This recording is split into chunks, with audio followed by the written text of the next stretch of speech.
हाँ, तो communication system में communication means act of transmission of data. तो अगर डेटा ट्रांसमिट होगा तो तीन चीजें, बेसिकली तीन एलिमेंट है कम्युनिकेशन के।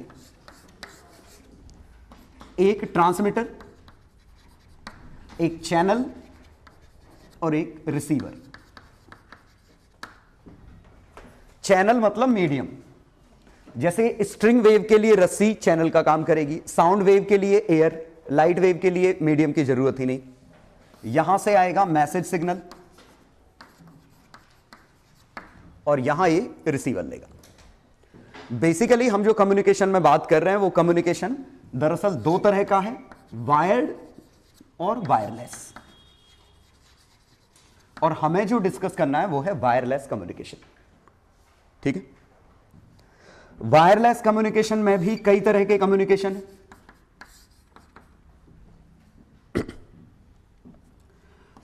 ग्राउंड वेव, तीन कम्युनिकेशन। ग्राउंड वेव अभी मीनिंग समझ में आ जाएगी, स्काई वेव और space wave. Ground wave communication, sky wave communication, space wave. Wireless में ये हम तीनों ही डेली लाइफ में समझते हैं। ग्राउंड वेव कम्युनिकेशन का एग्जांपल जो मैं वायरलेस माइक लगाए हुआ हूं, यही ग्राउंड वेव कम्युनिकेशन है कि यहां से जो सिग्नल जा रहे हैं ये सिग्नल रिसीवर तक जा रहे हैं और रिसीवर आउटपुट दे रहा है। तो ग्राउंड वेव, जहां वेव ग्राउंड पे एग्जिस्ट करती है।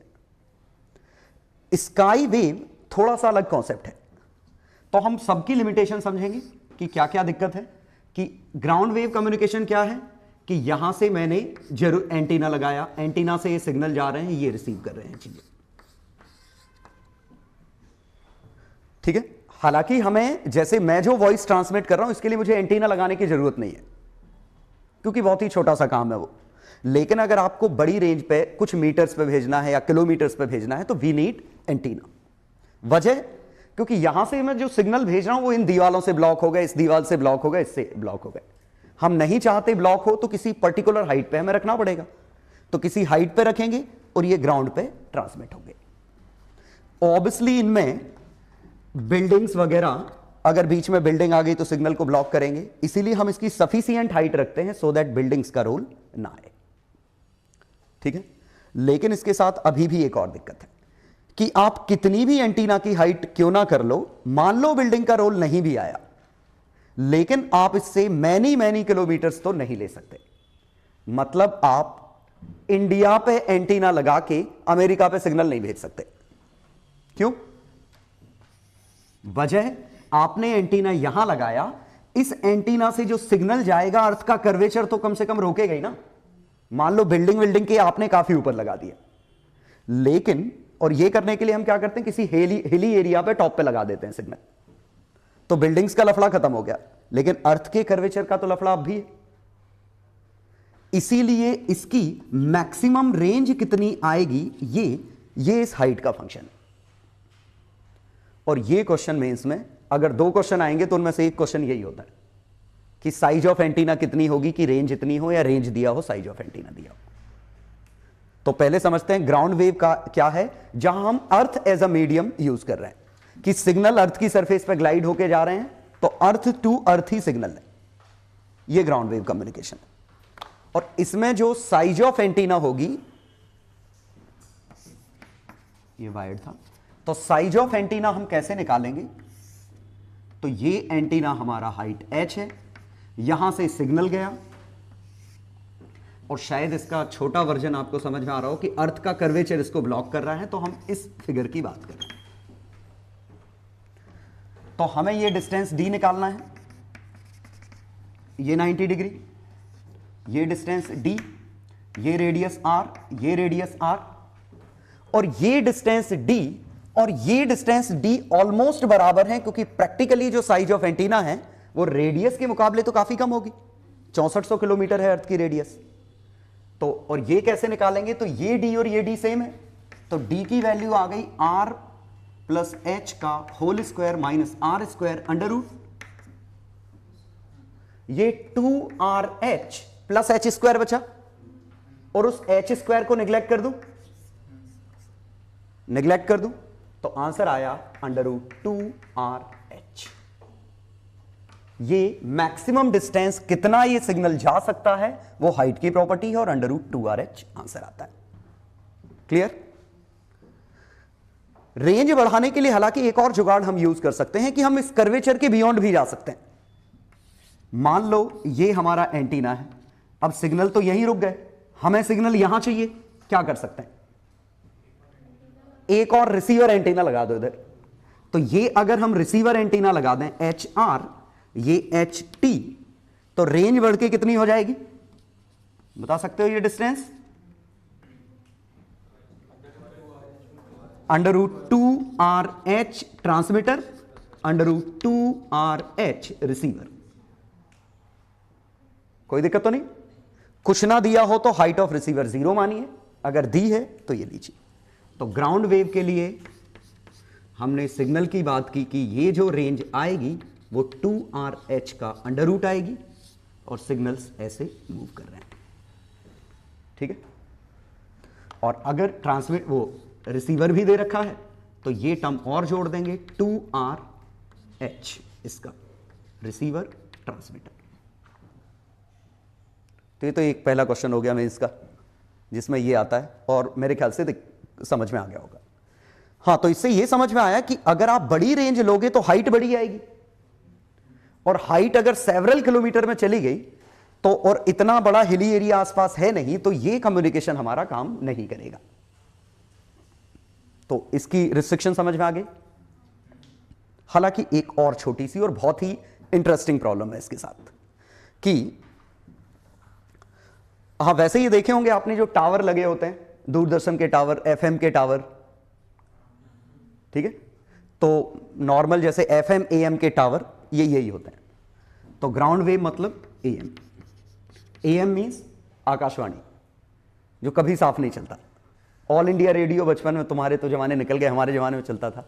हम कमेंट्री सुनते थे, जो नॉर्मल ये रेडियोज आते थे, रेडियो में बड़ी मुश्किल से सरसराती हुई आवाज आती थी, उसमें कमेंट्री चलती थी ऑल इंडिया रेडियो पे। तो ऑल इंडिया रेडियो के बड़े बड़े एंटीने अलग अलग जगह रखे हुए हैं, ठीक है? अब तो आउटडेटेड हो चुके हैं, तो उन्हें AM कहते हैं, AM वेव्स। ठीक है? बहुत ही बुरी आवाज आती है, साफ आवाज नहीं आती। साफ आवाज ना आने की बड़ी सिंपल सी वजह है, अगर आप ग्राउंड वेव कम्युनिकेशन करोगे तो ग्राउंड के साथ इंटरफेरेंस होगा, कितना सारा मेटल बीच में मिलेगा, और जितना मेटल बीच में मिलेगा, मेटल इलेक्ट्रोमैग्नेटिक वेव के साथ इंटरफियर करेगा क्योंकि कंडक्टिंग इलेक्ट्रॉन्स हैं उसके साथ। तो इस वजह से ऑडियो क्वालिटी या जो भी क्वालिटी है उसमें नॉइस अच्छा खासा होता है। ठीक है? तो ग्राउंड वेव की प्रॉब्लम्स क्या हैं? पहला तो है noise due to interference of earth. दूसरा, इससे भी बड़ा, loss is proportional to frequency square. ये जरा समझते हैं, ये काफी इंटरेस्टिंग चीज है। अर्थ आखिरकार एक कंडक्टर है। अर्थ अगर कंडक्टर है और कंडक्टर में इलेक्ट्रोमैग्नेटिक सिग्नल जाएंगे, इलेक्ट्रोमैग्नेटिक सिग्नल मतलब वेरिएबल इलेक्ट्रिक फील्ड, और वेरिएबल इलेक्ट्रिक और वेरिएबल मैग्नेटिक फील्ड किसी कंडक्टर से जाएगी तो इंड्यूस्ड करंट मतलब एडी करंट बनेंगे, और अगर एडी करंट बनेंगे तो लॉस होगा। और एडी करंट की value rate of change of magnetic field पर डिपेंड करती है। जितनी ज्यादा फ्रीक्वेंसी उतनी तेजी से मैग्नेटिक फील्ड बदलेगा, उतने बड़े एडी करंट आएंगे, उतना ज्यादा लॉस होगा, उतना तेज एटीन्यूएशन होगा। एटीन्यूएशन मतलब लॉस विद डिस्टेंस, तो उतनी सिग्नल की क्वालिटी गिर जाएगी। मतलब प्रैक्टिकली हम यहां तक कर्वेचर का लफड़ा ही नहीं होता, उसके पहले ही सिग्नल की स्ट्रेंथ खत्म हो जाती है। ठीक है? Because earth is a conductor. तो अर्थ के कंडक्टर होने की वजह से हाई फ्रीक्वेंसी सिग्नल तेजी से एटेन्यूएट होते हैं। बहुत ही आसान सा है, जैसे मान लीजिए बगल में आपने संस्कार गार्डन में जब गाने वाने चलते हैं, तो जब हम ज्यादा डिस्टेंस पे होते हैं तो हमें धूम धूम ही सुनाई देता है, पतली वाली आवाज सुनाई नहीं देती। जब लार्ज डिस्टेंस पे आप साउंड सुनते हैं तो बेस इफेक्ट आपको ज्यादा दिखता है, ट्रेबल इफेक्ट कम हो जाता है। अब याद करिए, ट्रेबल मतलब हाई फ्रीक्वेंसी, तो सिग्नल वहां बराबर थे लेकिन दूर जाने पे हाई फ्रीक्वेंसी तेजी से खत्म हो गया, लो फ्रीक्वेंसी अब भी जिंदा है, इसीलिए हमें बेस का इफेक्ट ज्यादा दिखता है। क्लियर?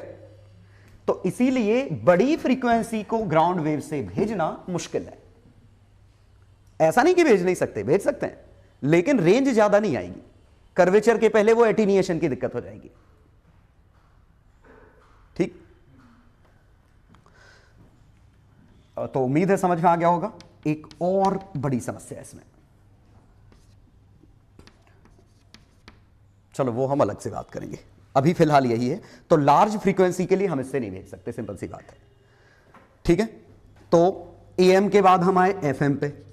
एफएम की फ्रीक्वेंसी और ज्यादा होती है, एएम की किलोहर्ट्ज में होती है, एफएम की मेगाहर्ट्ज में होती है,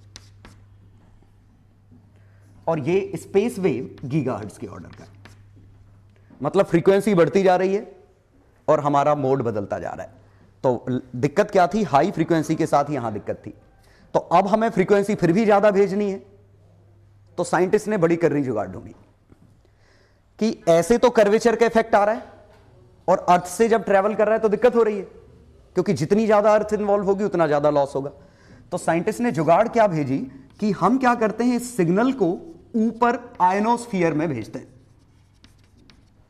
और वो इसको रिफ्लेक्ट करके वापस भेजे तो हमारा काम हो जाएगा। मतलब हमने यहां से भेजे ही नहीं, हमने सीधे सिग्नल आयनोस्फीयर तक भेज दिए। आयनोस्फीयर सिंपली चार्ज की लेयर है, और चार्ज की लेयर है मतलब इसका रिफ्रैक्टिव इंडेक्स या रिफ्लेक्टिव इंडेक्स दोनों ही ज्यादा होते हैं, तो इसके रिफ्लेक्शन की टेंडेंसी काफी हाई है। तभी एक्सपेरिमेंट करके देखे होंगे कि वहां से सिग्नल इजीली रिफ्लेक्ट हो जाता है। तो ऐसे भेजे और यहां से सिग्नल रिफ्लेक्ट होके ये आने लग गया। क्लियर? तो देखिए अर्थ बीच में इन्वॉल्व हुई नहीं, एक समस्या खत्म। नॉइस भी नहीं हुई, दूसरी समस्या खत्म। और अच्छी बात यह है कि हम ज्यादा फ्रीक्वेंसी वाली भी वेव भेज पा रहे हैं, लेकिन और कर्वेचर का भी लफड़ा खत्म है। लेकिन एक इसका बड़ा नुकसान यह है कि सेटअप करना मुश्किल है। आपको सिग्नल इतने स्ट्रांग चाहिए कि उतनी दूर तक चले जाएं और वहां से वापस आ जाएं, तो इनिशियली कॉस्टिंग इसमें हाई है। ठीक है, इनिशियली कॉस्टिंग हाई है, लेकिन काम इसका चल जाता है। तो जो एफएम सिग्नल होते हैं वो ऐसे ही होते हैं, आयनोस्फीयर तक जाते हैं और वहां से वापस आते हैं। वहां से वापस आते हैं तो जैसे मान लीजिए ये हमारा मेन स्टेशन है, ये रिसीविंग एंटीना है, ये एंटीना रिसीव करके फिर ग्राउंड वेव के फॉर्म में भेज देगा इनको। लेकिन यहां से यहां सिग्नल हम डायरेक्ट नहीं भेज रहे हैं, यहां से ऐसे भेज रहे हैं, फिर इसके बाद वापस से ग्राउंड वेव कम्युनिकेशन कर देंगे। ठीक है, महंगा काम है तो इसीलिए आसान नहीं करना। क्लियर? ग्राउंड वेव सस्ता काम है, ये हम कर सकते थे, लेकिन इसकी भी एक लिमिट है, क्योंकि अगर इसी से काम चल जाता तो हमें तीसरे की जरूरत नहीं पड़ती।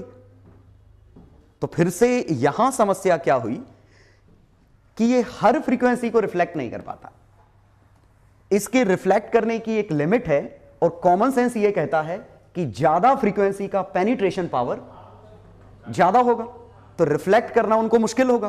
तो एक पर्टिकुलर फ्रीक्वेंसी तक ही रिफ्लेक्ट कर पाता है, और वो है अप टू 30-40 मेगाहर्ट्ज। कुछ मुझे याद नहीं हो रही, याद रखना भी नहीं है,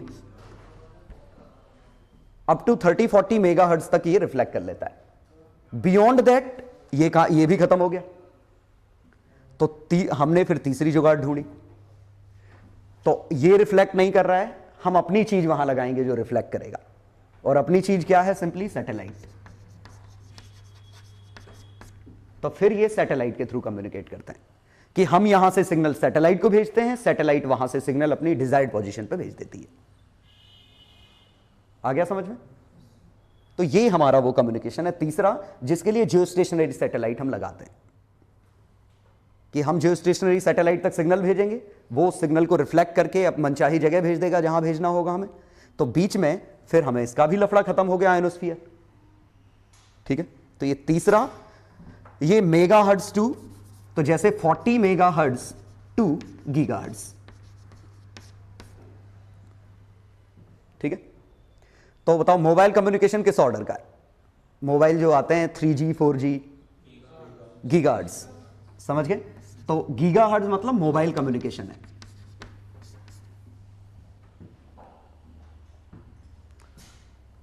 तो ये तो बेसिक चीज ये समझ में आई कि किलो हर्ट्ज है तो ग्राउंड वेव, लो फ्रीक्वेंसी के लिए इंटरमीडिएट फ्रीक्वेंसी मतलब मेगा हर्ट्ज के ऑर्डर है, तो स्काई वेव, और मेगा हर्ट्ज से भी ऊपर निकल गया तो हमें नया कम्युनिकेशन स्पेस वेव की जरूरत पड़ेगी।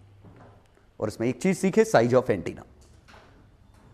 ठीक है, अगर अकेला ट्रांसमीटर दिया है तो √2HR, दोनों दिए हैं तो √2HR और एक और √2H-R, ये टोटल रेंज आ जाएगी।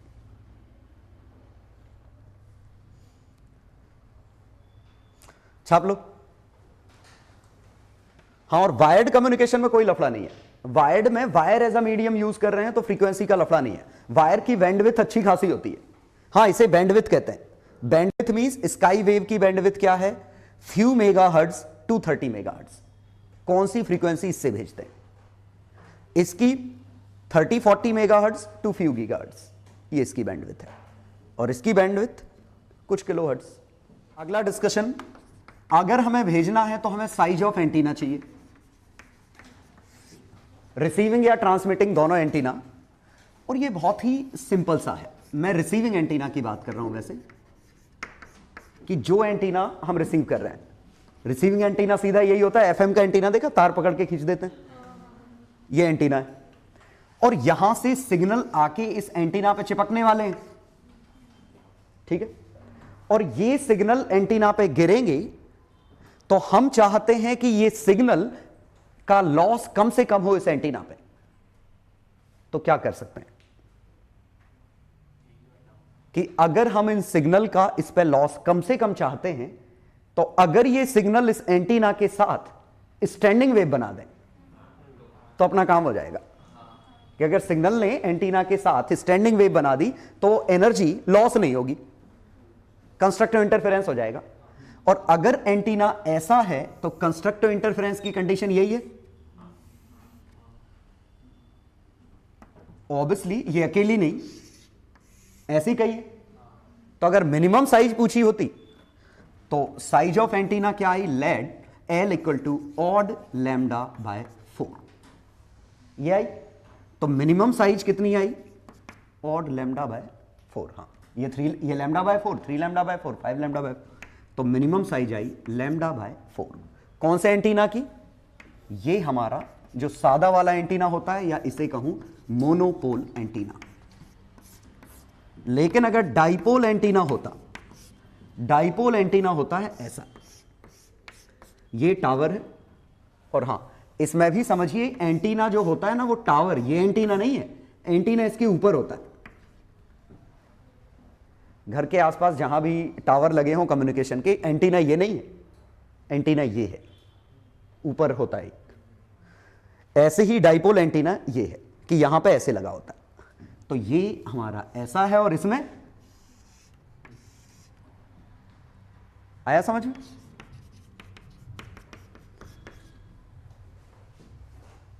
ठीक, तो स्टैंडिंग वेव की कंडीशन बनानी है सो दैट लॉस कम से कम हो। तो ये हमारा ये एंटीना है। अब इंटरेस्टिंग डिस्कशन आएगा इसके बाद कि ये हम एंटीना की साइज फिक्स कर चुके हैं। अब हम इसमें क्या करने वाले हैं कि अब मैं अपना ऑडियो सिग्नल ट्रांसमिट करना चाहता हूं। मैं चाहता हूं मेरा ऑडियो सिग्नल ट्रांसमिट हो, तो मुझे एक एंटीना बनाना है। तो मेरी वॉइस की फ्रीक्वेंसी रफली 3000 हर्ट्ज कुछ होगी, वोकल फ्रीक्वेंसी। हम 20 हर्ट्ज से 20,000 हर्ट्ज तक सुन पाते हैं। आप लोग 16-17,000 हर्ट्ज तक सुन पाते होंगे, मैं 14,000 तक सुन पाता हूँ। एज के साथ ये रेंज गिरती है, पता है ना। ठीक है, कि ज्यादा फ्रीक्वेंसी जो होती है ना, जैसे आप अगर मोबाइल में फ्रीक्वेंसी जनरेटर प्ले करेंगे और उसमें 15,000-16,000 की फ्रीक्वेंसी प्ले करिएगा, आपको सुनाई देगी, आपके पेरेंट्स को सुनाई नहीं देगी, और ग्रैंड पेरेंट्स को तो शायद 12,000 तक की भी सुनाई नहीं देगी। ठीक है, तो एनीवे हाई फ्रीक्वेंसी मतलब पतली आवाज, लो फ्रीक्वेंसी मतलब मोटी आवाज, और वोकल लगभग 3000 हर्ट्ज के आसपास होता है। तो अपन निकालते हैं इसके लिए साइज ऑफ एंटीना की कितनी जरूरत पड़ेगी। तो frequency 3000, lambda F = C, wavelength C by frequency, 3 × 10⁸ by 3 × 10⁵, और ये आया 10⁵, मतलब आया 100 किलोमीटर। तो λ/4 ये आया 25 किलोमीटर। और हम ये नहीं कह रहे हैं कि 25 किलोमीटर हाइट पे इसको रखना है, 25 किलोमीटर एंटीना की साइज चाहिए। Now is it feasible? 25 kilometre तो नहीं रख सकते, और ये रखोगे नहीं तो लॉस अच्छा खासा होगा, फिर स्टैंडिंग वेव नहीं बनेगी, फिर मतलब नहीं है। तो कुछ तो जुगाड़ ढूंढनी थी। समझ गए कि समस्या क्या आई? कि हम एज इट इज अपने सिग्नल ट्रांसमिट नहीं कर सकते। ठीक है, तो हम क्या करते हैं कि इन सिग्नल्स को साउंड के फॉर्म में ट्रांसमिट ही नहीं करते, हम इन सिग्नल को किसी दूसरे सिग्नल पर रख के बिठा देते हैं, पहुंचा देते हैं। समझाता हूं अभी देखिए, मैंने अभी कहा था एफएम कितने हर्ट्ज का है? मेगा हर्ट्ज का है। जैसे ग्वालियर का ही एफएम स्टेशन देखो, 88 मेगा हर्ट्ज से 108 मेगा हर्ट्ज तक है ना? ये किलो हर्ट्ज, ये तो देखो 3 किलो हर्ट्ज था। अब आखिरकार एफएम भेज तो साउंड ही रहा है, और साउंड ही भेज रहा है, तो ये फ्रीक्वेंसी कैसे बदल गई? और अगर ये फ्रीक्वेंसी है तो ये तो कंफर्म साउंड नहीं है, फिर हमें आवाज कैसे मिली?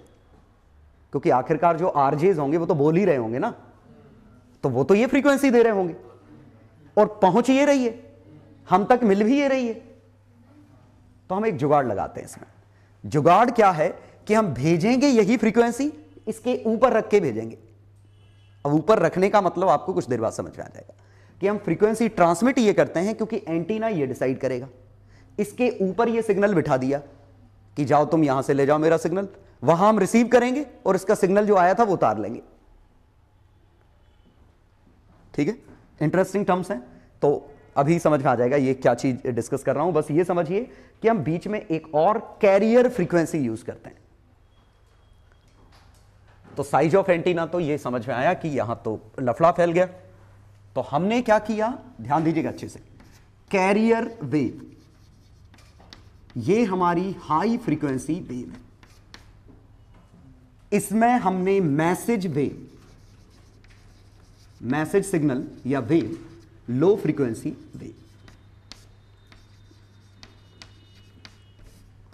ये इन दोनों को कंबाइन किया और यहां से जो आउटपुट हुआ उसे हमने मॉड्यूलेटेड वेव की कहा।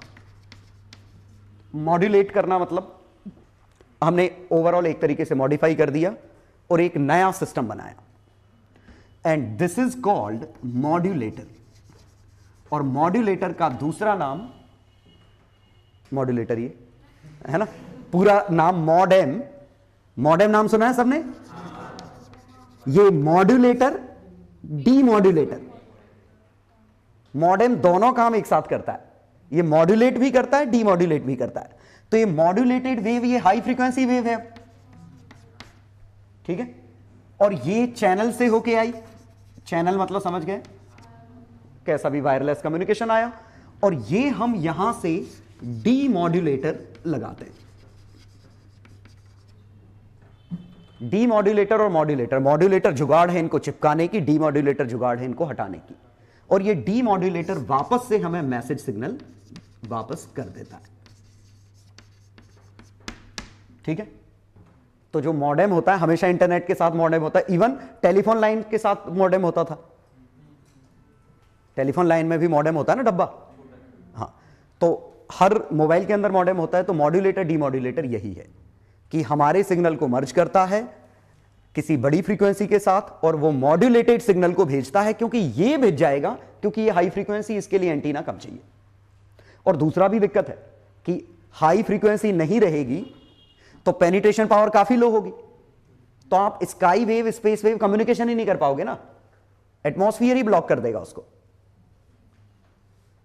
अगर हम ऑडियो सिग्नल डायरेक्ट भी भेजना चाहें तो भी एटमॉस्फेयर उसको ब्लॉक कर देगा।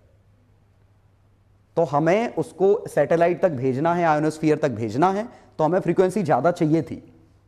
ठीक है, इसीलिए हमें मॉड्यूलेशन की जरूरत थी हर हाल में। क्लियर? तो ये मॉड्यूलेटेड किया और यहां से आया डीमॉड्यूलेटेड ये, और बस एक ही पॉइंट अब हमें लास्ट समझना है कि ये मॉड्यूलेटर क्या होता है। क्लियर? नेसेसिटी तो समझ में आ गई कि क्या है, क्योंकि नॉर्मल वेवलेंथ के लिए आप अगर एंटीना निकालोगे तो सेवरल किलोमीटर्स का आ जाएगा, और दूसरा पेनिट्रेशन पावर लो है तो एटमॉस्फेयर को ही क्रॉस नहीं कर पाएगा। अब हमारा टारगेट लास्ट है जो हमें पढ़ना है कि मॉड्यूलेटर आखिरकार है क्या। तो मॉड्यूलेटर दरअसल 3 तरह के होते हैं, FM frequency modulator, AM amplitude modulator, PM pulse modulator या फेज मॉड्यूलेटर। और बात समझ में आ रही होगी। XT इक्वेशन लिखें हम तो A sin omega t plus 5, 3 parameter. ये हमारा सिग्नल है कैरियर वेव का। कैरियर वेव मतलब जो हमें भेजनी है। अब हमें इस सिग्नल पे मैसेज अपना उठा के भेजना है। मैसेज इस पे रखना है, रखना मतलब कोई फिजिकल चीज तो है नहीं इसके ऊपर रख दो। तो वो इंफॉर्मेशन हम या तो एम्पलीट्यूड को के फॉर्म में स्टोर करेंगे, या फ्रीक्वेंसी के फॉर्म में स्टोर करेंगे, या फेज के फॉर्म में स्टोर करेंगे। 3 ही वेरिएबल दिख रहे हैं। तो हम क्या करें कि एम्पलीट्यूड मॉड्यूलेशन में इसका जो एम्पलीट्यूड ए कैरियर था, ये फ्रीक्वेंसी कैरियर थी, हम इस एम्पलीट्यूड को मैसेज सिग्नल के अकॉर्डिंग बदल दें। तो देखिए समझ में आ जाएगा अभी। ये हमारा कैरियर वेव है, high frequency wave.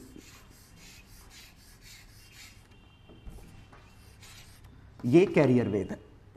Message wave हमारी ये थी, ये मैसेज वेव। अब अगर इसका एम्पलीट्यूड इसके हिसाब से बदल दिया जाए, तो बदल दिया जाए मतलब अगर मैं रिप्लेस कर दूं AC को AM sin omega m t इस तरीके से, बाकी एज इट इज रहने दूं, तो ये जो हाइट पहले AC कांस्टेंट थी, अब वो हाइट फ्लक्चुएट करेगी किन दो के बीच में, AC प्लस AM से AC माइनस AM के बीच में। और वो फ्लक्चुएशन की फ्रीक्वेंसी कितनी होगी, ओमेगा m। ये फील आ रहा है कि जो फ्लक्चुएट होगा वो इस फ्रीक्वेंसी से होगा। तो इन दोनों को कंबाइन करके अगर कोई मुझे सिग्नल ऐसा बना के दे दे, देखें तो यहां पे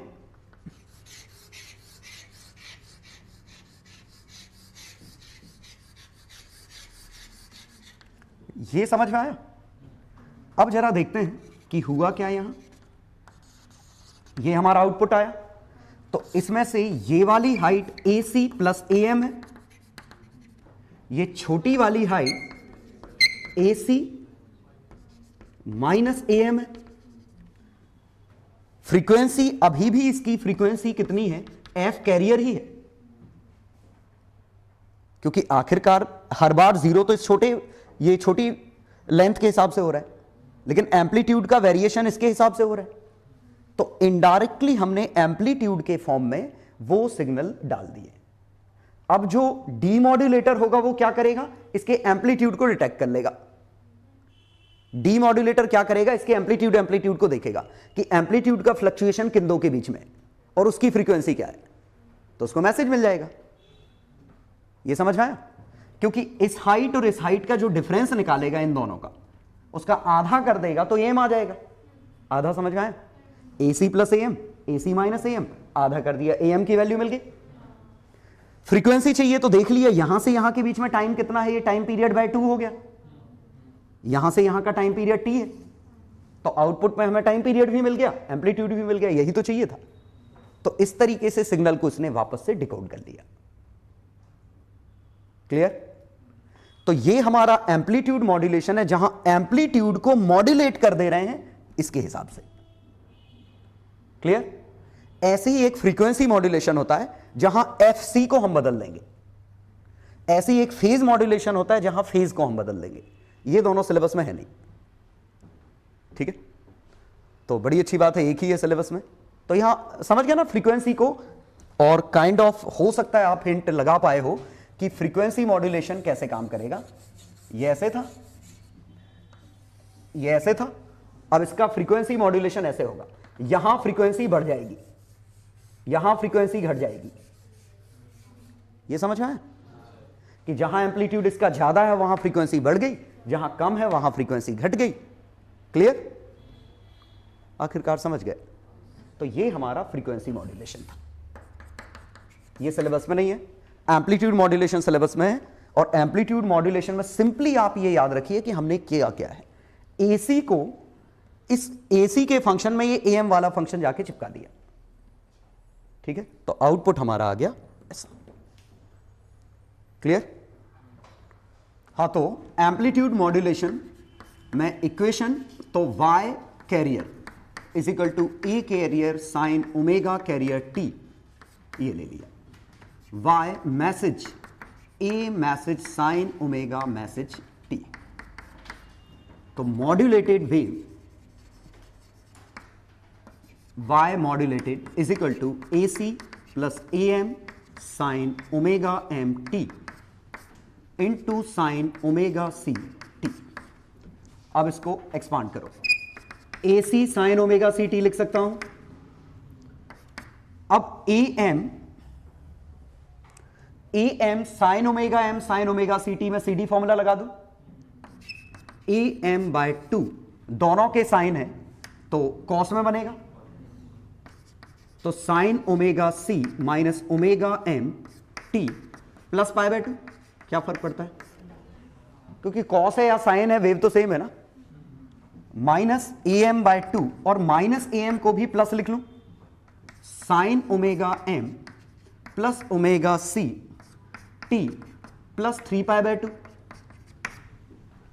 ओमेगा सी प्लस ओमेगा, वैसे फर्क नहीं पड़ता ऑर्डर में, क्या फर्क पड़ रहा है। ये 3 पाई बाय 2 समझ में आया, माइनस का पाई अंदर भेज दिया।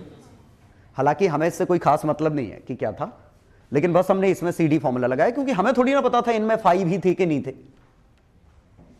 और जरूरी थोड़ी है दोनों साइन हो, एक साइन हो एक कॉस हो, एक साइन हो एक sine omega T plus pi bye 6 हो। तो ओवरऑल सी डी फॉर्मूला लगा के हमने 3 चीजें निकाली।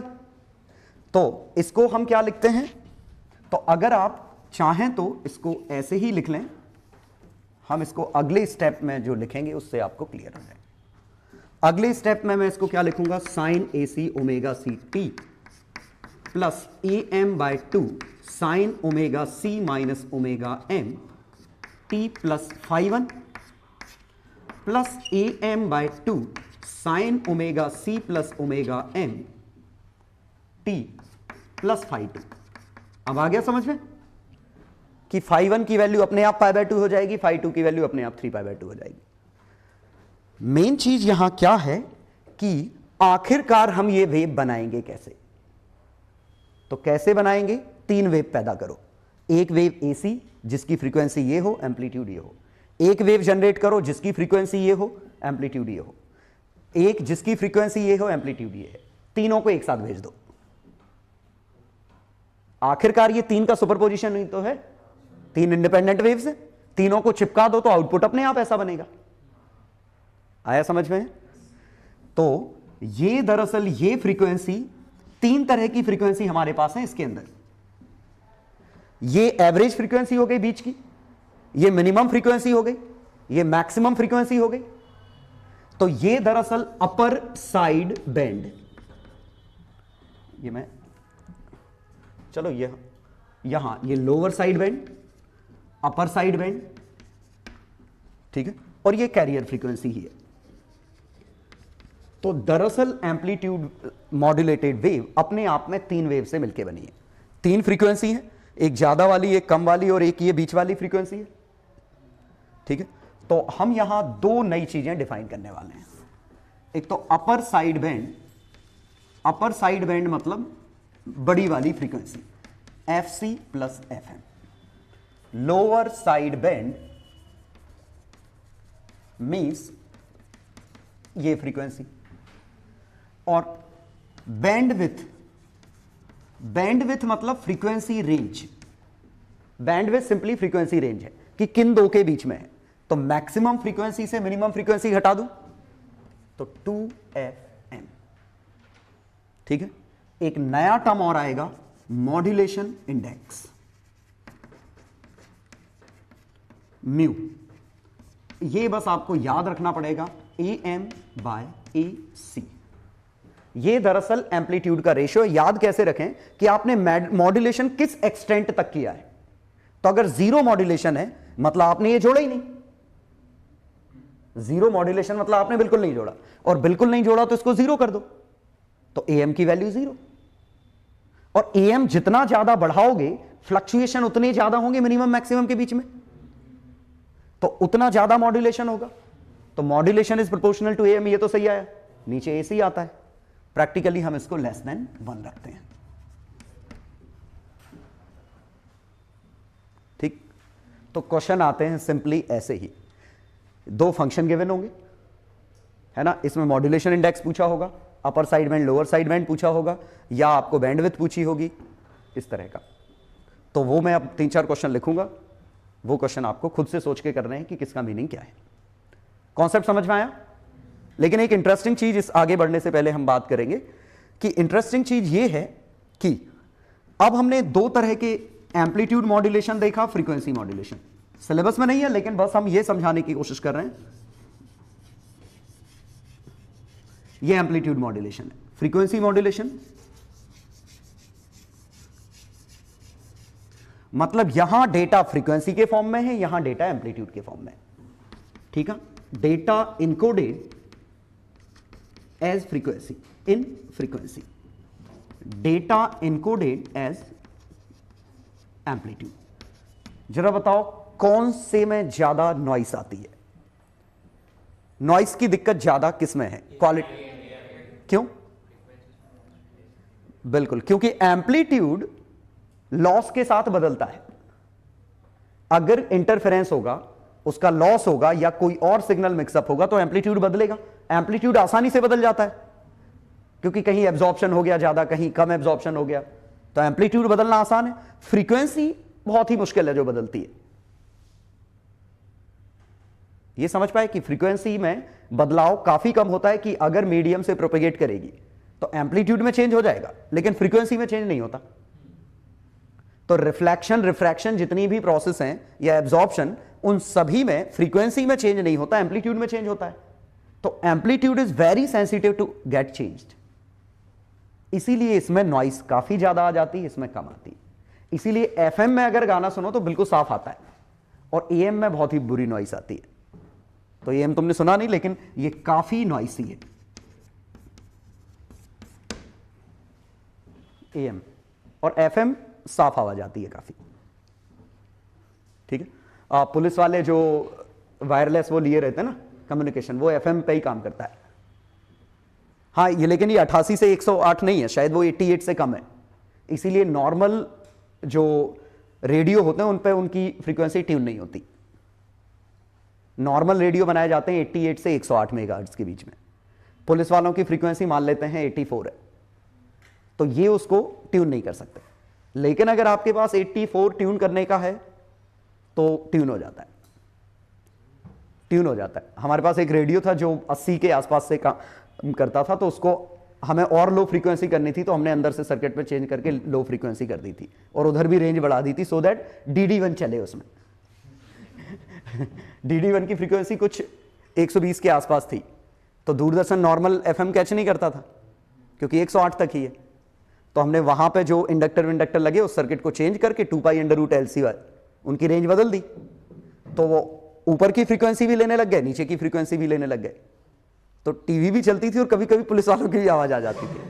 लेकिन वो पुलिस वाले भी बेवकूफ तो है नहीं, तो इंटेलिजेंट लोग, वो भी क्या करते हैं, बात ऐसे नहीं करते नॉर्मल, बात ये करेंगे, क्यों वो आलू वहां से लेने तो उठा लिए तुमने, ऐसे ऐसे बात करते हो कि किसी को समझ में नहीं है चर्चा क्या चल रही है। जैसे आज तो सब्जी बहुत महंगी है यार, मतलब सब्जी महंगी है, मतलब मे बी कि आज अपने पास ज्यादा देर तक अपन को काम करना है, या कुछ ऐसा है। चलो, एक 4 क्वेश्चन है। पहले क्वेश्चन में है message wave of amplitude, amplitude दिया है, फ्रीक्वेंसी दिया है, is super impose over carrier wave of amplitude this, frequency this. देखिए, कैरियर वेव का एम्पलीट्यूड भी ज्यादा है, फ्रीक्वेंसी ज्यादा है, तो अगर सुपर इम्पोज किया मतलब मॉड्यूलेटेड वेव बनाइए। ठीक है, मॉड्यूलेशन इंडेक्स, अपर साइड बैंड, बैंडविड्थ, ये बतानी है। क्वेश्चन नंबर 2 में maximum and minimum amplitude for modulated wave, already wave modulated है, उसका मैक्सिमम और मिनिमम एम्पलीट्यूड गिवन है, फाइंड मॉड्यूलेशन इंडेक्स।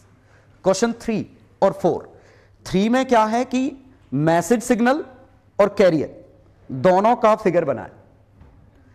ये इसके 0 से इसके 0 के बीच का गैप है, ये जो गैप है ना वो इनके बीच का है, तो इनडायरेक्टली टाइम पीरियड गिवन है, और ये भी इसके 0 से इसके बीच का, मतलब ये इसका टाइम पीरियड गिवन है। तो frequency of modulated wave, frequencies in modulated wave, इस लैंग्वेज का मतलब है कि मॉड्यूलेटेड वेव में 3 तरह की फ्रीक्वेंसी होंगी, ठीक है। और इसी में चलो इक्वेशन भी पूछ लेता हूं। इक्वेशन लिखते समय फेज वाला टर्म इग्नोर मार दीजिएगा, ठीक है, क्योंकि फेज मैंने दिया नहीं, तो कुछ भी लिख दो फेज, तो फाई लिख दो या छोड़ दो उसको। अब इसमें देखिए मॉड्यूलेटेड वेव का फोटो है, ये मॉड्यूलेटेड वेव का फोटो है, क्योंकि और एम्पलीट्यूड है, फ्रीक्वेंसी सेम है, एम्पलीट्यूड बदल रहा है, ठीक है। मैक्सिमम एम्पलीट्यूड 9 है, मिनिमम 5 है, 5 माइक्रो सेकेंड इससे इसके बीच का गैप है, और इससे इसके बीच का गैप वो 0.01 माइक्रो सेकेंड। तो अब आपको YC मतलब इक्वेशन लिखनी है, YM मतलब मैसेज की इक्वेशन, कैरियर की इक्वेशन, और चाहो तो इसमें इस वेव की इक्वेशन भी लिख सकते हैं, और इक्वेशन के लिए लिखा होगा इक्वेशन ऑफ मॉड्यूलेटेड वेव। तो ट्राई करो, फिर मैं सॉल्यूशन दूंगा। चलो फर्स्ट का क्या पूछा, modulation index 0.6 by 1.5, 3/5, 2/5, upper side band 5 + 2, 5002 kilohertz, और ये 4 किलोहर्ट्ज बैंडविड्थ, क्योंकि एक 5002 आएगा, एक 4998 आएगा, इन दोनों का डिफरेंस, और एक 5000 आएगा। ये 3 वेव्स हैं। चलो सेकंड क्वेश्चन में मैक्सिमम मिनिमम एम्पलीट्यूड ये दे रखा है, तो AC + AM की वैल्यू 8 है, AC - AM की वैल्यू 6 है, जोड़ दो तो AC की वैल्यू 14, AM की वैल्यू 7, इसकी वैल्यू 1, ठीक है। तो आंसर आ गया 1/7। चलो थर्ड क्वेश्चन,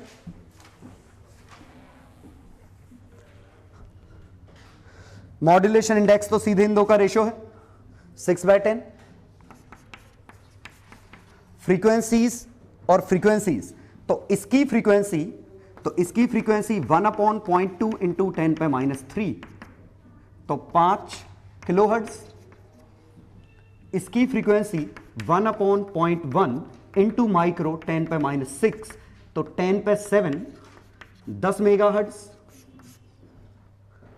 तो फ्रीक्वेंसीज आ गई 3 आएंगी, 10 मेगाहर्ट्ज और 10 - 0.005 और 10 + 0.005 मेगाहर्ट्ज, ठीक।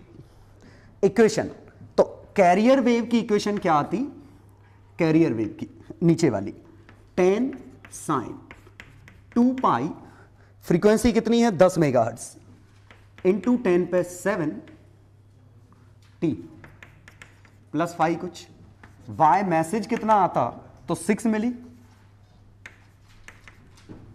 साइन 2π इंटू 5 5000, तो 5 इंटू तो कितना बनेगा 5 इंटू 10⁻³ t प्लस 5 1 2 कुछ भी मान लो, क्या फर्क पड़ रहा है।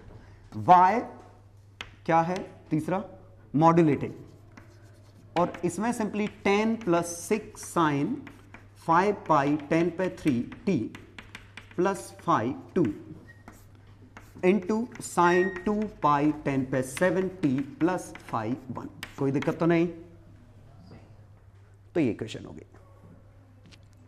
लास्ट क्वेश्चन में ऑलरेडी मॉड्यूलेटेड वेव दे रखी है, तो ये 9 जो लिखा है वो AC + AM की वैल्यू, और AC - AM की वैल्यू है 5, तो A कैरियर 9 और 5 14 7, A modulated 2 volt, modulation index 2/7, upper side band lower side band, इसके लिए हमें फ्रीक्वेंसी चाहिए, तो ये 50 माइक्रोसेकेंड T/2 है, तो F message is equal to 1/T message, और ये 100 माइक्रोसेकेंड है,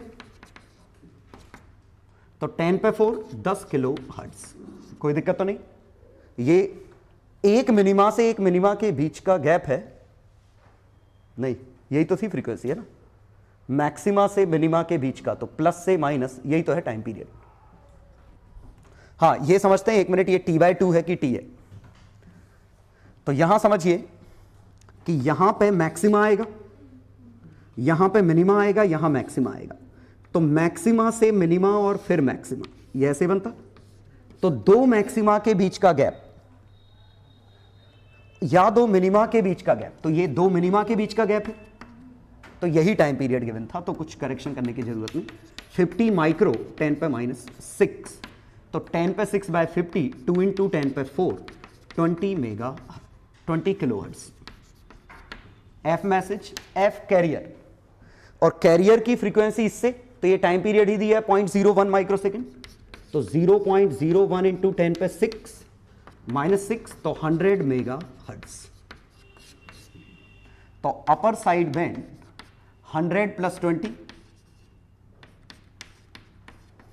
mega hertz, lower side band 100 - 0.02 mega hertz, bandwidth 0.04 mega hertz. Y carrier equation तो लिख ही लोगे क्योंकि हमें एम्पलीट्यूड भी पता है, फ्रीक्वेंसी भी पता है, ठीक। तो उम्मीद है समझ में आ गया होगा कि इसमें क्या करना है। हाँ, इसमें एक और कभी कभी क्वेश्चन पूछा जाता है कि बैंडविड्थ से रिलेटेड। बैंडविड्थ सिंपली क्या है कि एक फ्रीक्वेंसी का स्पेक्ट्रम है, मिनिमम से मैक्सिमम के बीच के गैप को बैंडविड्थ कहते हैं। एफ मैक्स माइनस एफ मिन, इस गैप को बैंडविड्थ कहते हैं, ठीक है। स्पेक्ट्रम क्या होता है? स्पेक्ट्रम भी फ्रीक्वेंसी रेंज है, ये फ्रीक्वेंसी रेंज है। तो मान लो आपके पास 0.2 गीगाहर्ट्ज का स्पेक्ट्रम अवेलेबल है, बैंडविड्थ आपके पास 50 मेगाहर्ट्ज की, 5 मेगाहर्ट्ज कर दो, इतनी है। तो number of signals, independent signals कितने हो सकते हैं? तो सिंपली क्या है कि बैंडविड्थ मतलब हर 5 मेगाहर्ट्ज में एक सिग्नल बनता है, हमारे पास अवेलेबल है 0.2 गीगाहर्ट्ज, तो सिंपली आंसर क्या आएगा? 0.2 गीगाहर्ट्ज बाय 5 मेगाहर्ट्ज, तो 200 बाय 5, 40 स्टेशन बनेंगे, ठीक है। जैसे एफएम का सिग्नल होता है, आपने देखा होगा 94.3 मेगाहर्ट्ज है, तो दरअसल ये 94.3 नहीं होता, एक रेंज होती है से 94.25 से 94.35 के बीच में, इस पूरे को हमने ये सिग्नल नाम दे दिया। तो बैंडविड्थ कितनी हो गई इसकी? 0.1 मेगाहर्ट्ज। अब अवेलेबल हमारे पास 108 से 88, इतनी रेंज अवेलेबल है, इसमें कितने स्टेशन बन सकते हैं? 0.1। आ गया समझ में कि हर एक सिग्नल के लिए कितनी रेंज चाहिए, कितने अवेलेबल था, नीचे क्या रेंज चाहिए, उससे डिवाइड कर दो, तो आपको नंबर ऑफ इंडिपेंडेंट स्टेशंस आ जाएंगे या सिग्नल्स आ जाएंगे, ठीक। तो एक शीट मिलेगी, इसको मैं शीट शेयर कर दूंगा, उस शीट में जो क्वेश्चंस हैं होंगे 20-25, तो आराम से कर लेना, उनके बाहर कुछ नहीं आएगा। चलो, स्टैटिस्टिक्स में मीन और डेविएशन दो चीजें हैं। मीन मतलब एवरेज है, डेटा का सेंटर है, डेविएशन मतलब डेटा का फैलाव है, कहां से कहां के बीच में। तो मीन में एक हमारा है सिंपली एवरेज, तो sigma X I by N, ये इसी को सिग्मा अगर F I X I by sigma F I, common sense लिखा है। दूसरा हमारा है आरएमएस, आरएमएस है सिग्मा एक्स आई का होल स्क्वायर बाय एन का अंडर रूट, ठीक है। तो बेसिकली मीन में हमें एवरेज, आरएमएस यही चाहिए। डेविएशन में एक रेंज आएगा, रेंज मतलब मैक्सिमम माइनस मिनिमम। दूसरा क्वार्टाइल रेंज तो शायद सिलेबस में होगा नहीं, तो standard mean deviation, mean deviation आएगा sigma X I minus X bar mod by N, and this term is called X bar, average ही एक्स बार है। तो मीन डेविएशन क्या है? हर डेटा में से उसका मीन हटाओ, मॉड लो अपॉन एन, ठीक जो एरर एनालिसिस में करते हैं एग्जैक्टली ये वही चीज है। और अगर फ्रीक्वेंसी है तो F I X I minus X bar by N, ठीक। और ये mean deviation is least about, ये किस पॉइंट के अबाउट मिनिमम आएगा? कि इस मेन डिविएशन की मिनिमम वैल्यू किस पॉइंट के अबाउट आएगी, तो ये आएगी मीडियन के अबाउट।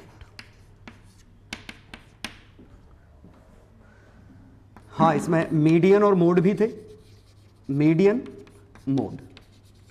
मोड मतलब मोस्ट फ्रीक्वेंट डेटा, मीडियन मतलब मिडिल डेटा, और when data is arranged. Median क्या है, डेटा एक असेंडिंग ऑर्डर में अरेंज है, अब उसका बीच का कौन सा आएगा, ठीक है, वो मिडिल डेटा है। मोड क्या है, जो सबसे ज्यादा फ्रीक्वेंट हो, तो ये हमारा मोड है, ठीक है, नाम जानते होगे। मीन डिविएशन मिनिमम आता है मीडियन के अबाउट। ये सीधे ऐसे सोच लो कि न्यूमरेटर जब मिनिमम आएगा, क्योंकि डिनोमिनेटर तो कांस्टेंट है, न्यूमरेटर जिस पॉइंट के अबाउट मिनिमम आएगा वही मिनिमम होगा, ठीक है। और ये मिनिमम किस पॉइंट के अबाउट आएगा, तो वो जरा समझो। मैंने अगर क्वेश्चन लिखा x - 3.5 x - 7, इसकी मिनिमम वैल्यू किसके अबाउट आएगी, तो क्या करते हैं हम, चित्र बनाते इसका फोटो बनाते, तो 7 से बड़े पे ऐसा याद करो, फिर ऐसा 7 से 5 के बीच में, 5 से 3 2 ऐसा कुछ बनता, तो ये मिनिमम कहां आता है, इस डेटा के बीच पे ही आएगा।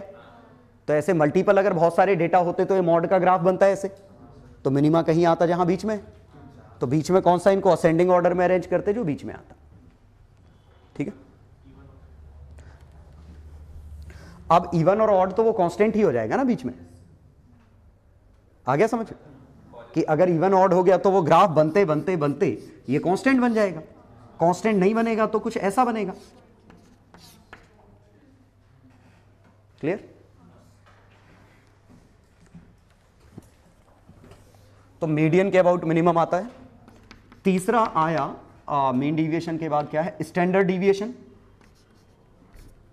स्टैंडर्ड डिविएशन, और स्टैंडर्ड डिविएशन क्या है, एक्स आई में से एक्स बार का होल स्क्वायर का एवरेज का अंडर रूट।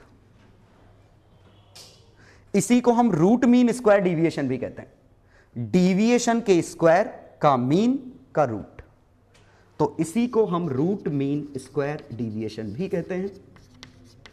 और नाम जैसे कि आपको पता है हम उल्टे ऑर्डर में करते हैं, पहले डिविएशन निकालो, फिर स्क्वायर करो, फिर मीन लो, फिर अंडर रूट लो। This is called standard deviation, ठीक है। ये स्टैंडर्ड मीन डिविएशन है।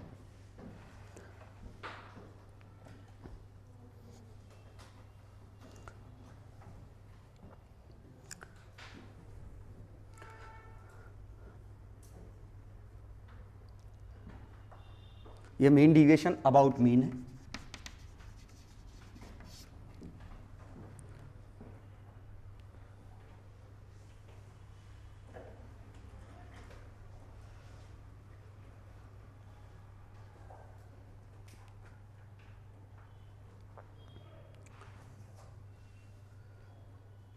तो ये स्टैंडर्ड डिविएशन ही आता होगा जो,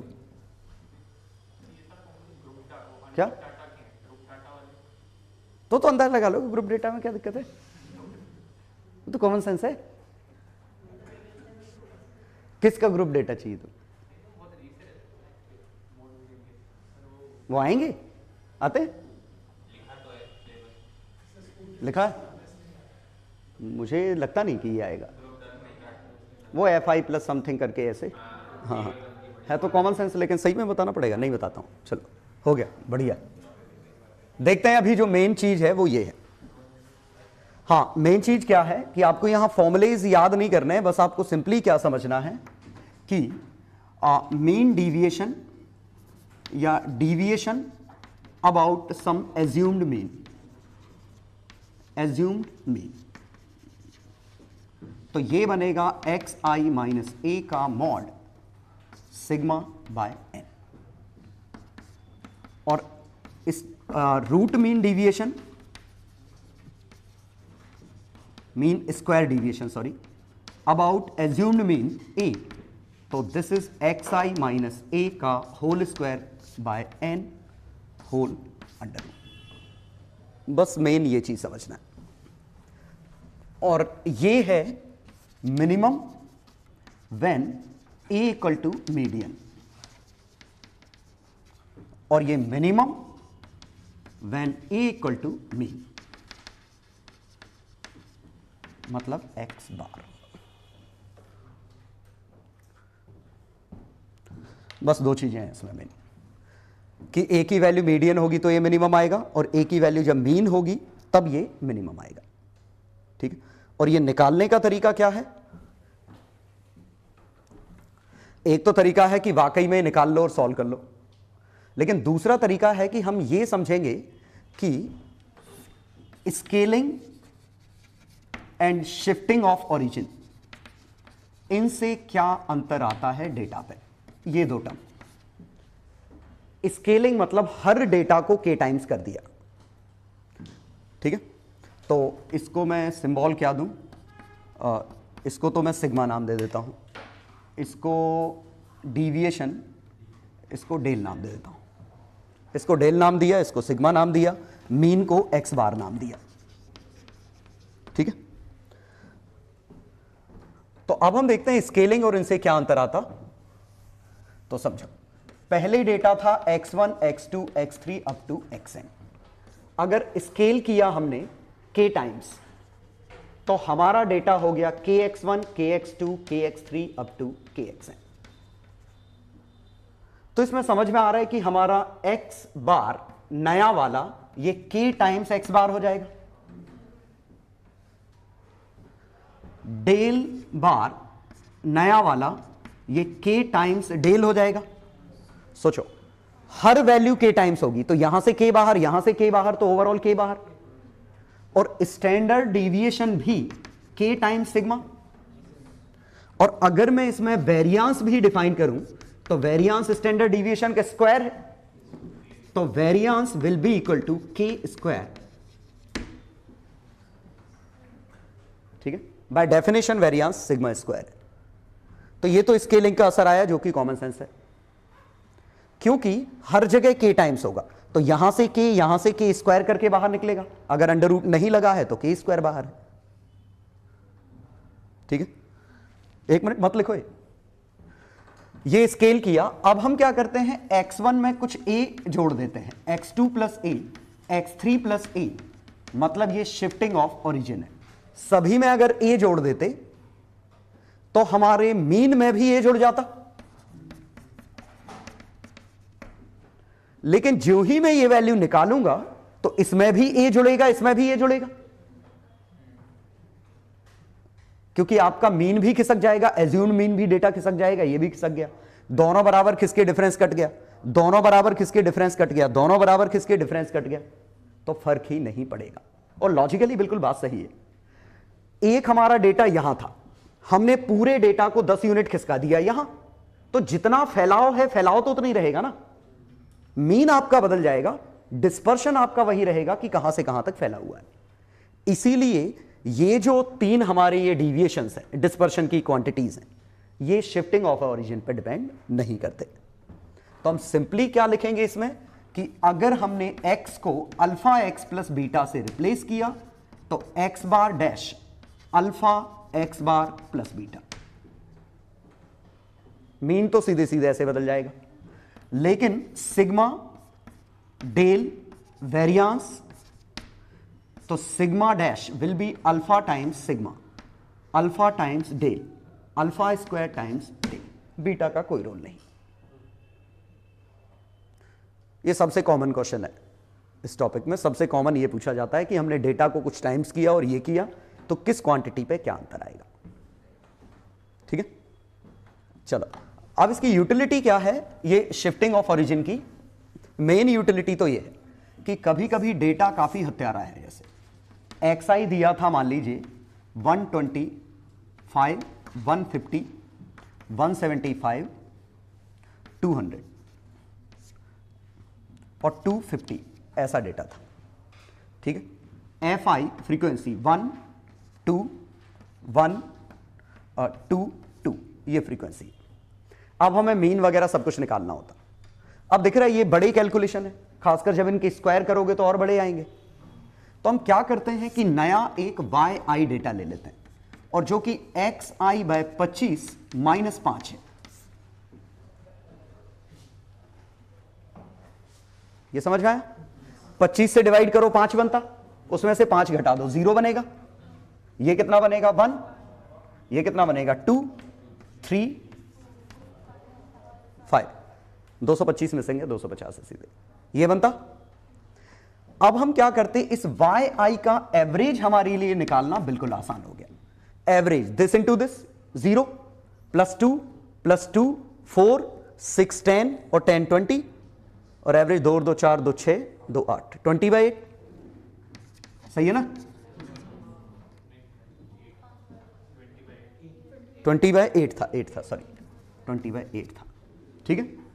तो कितना बना 2.5, एवरेज ही आया।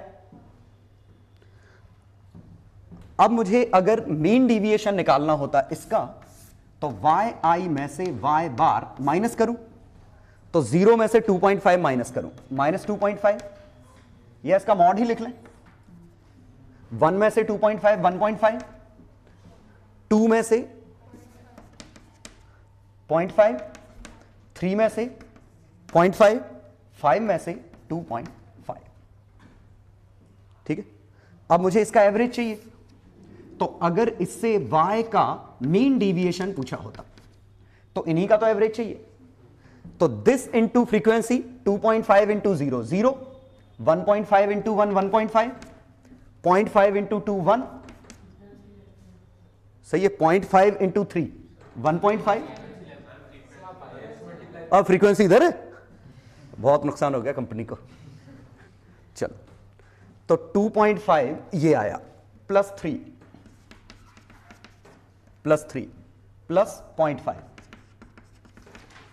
प्लस 1 प्लस 5 बाय 8, 8 समझ में आया? सभी फ्रीक्वेंसी का समेशन, ठीक है। तो 2.5 0.5, 3 और 3 6 और 1 7 और 5 12 बाय 8, 1.5, ये हमारा मीन डिविएशन आया। कोई दिक्कत तो नहीं? अब हमें इनका स्क्वायर करना होता, स्क्वायर क्यों, स्टैंडर्ड डिविएशन निकालना है, तो वाई आई माइनस वाई बार का होल स्क्वायर करते, इसका स्क्वायर करते, क्लियर। लेकिन दिख रहा है इसका स्क्वायर भी हमारे लिए गंदा हो गया। कोई बात नहीं, हम फिर से डेटा को और माइनस कर सकते थे, लेकिन छोड़ो, 2 बार कंफ्यूजन हो जाएगा। इसका स्क्वायर, तो 2.5 का होल स्क्वायर 6.25, 0.25 6.25, सही है। अब इनका एवरेज चाहिए, तो 6.25 इंटू 1